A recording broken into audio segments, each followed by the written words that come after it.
Je m'intéresse beaucoup à la caverne.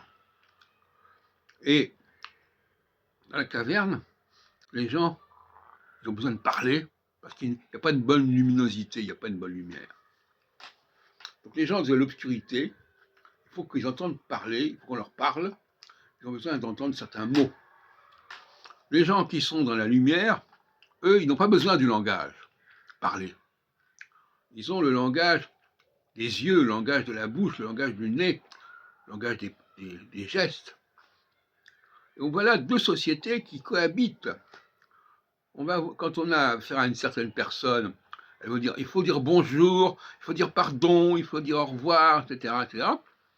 Et puis, quand on a affaire à des gens plus évolués, plus subtils, il n'y a pas besoin de parler, pas besoin de mettre les points sur les i, il n'y a pas besoin de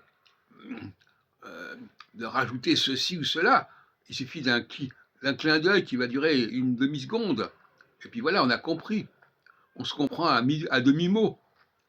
Mais il y a des gens, les étrangers notamment, qui paradoxalement connaissent mal la langue, mais ils s'accrochent à la langue et qui ne font pas assez attention aux subtilités, aux nuances de l'expression du visage, l'expression du corps. Et la langue française, en plus, c'est une langue extrêmement subtile.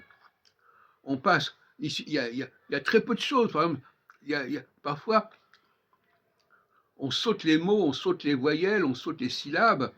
Ça passe, c'est très rapide. C'est une langue qui est très vivace, le français.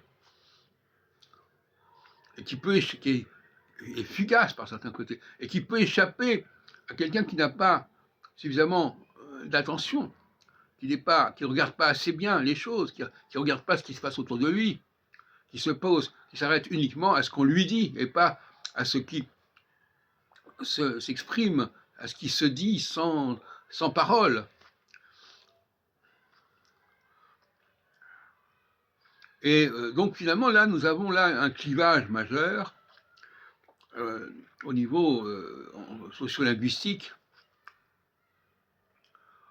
Il est énervant d'avoir affaire à des gens qui sont souvent des étrangers, d'autres couleurs, qui, quand ils vous voient, il faut qu'on leur dise bonjour, bonsoir, etc. Et en plus, ils croient que quand ils parlent, ça veut dire qu'on est obligé de répondre.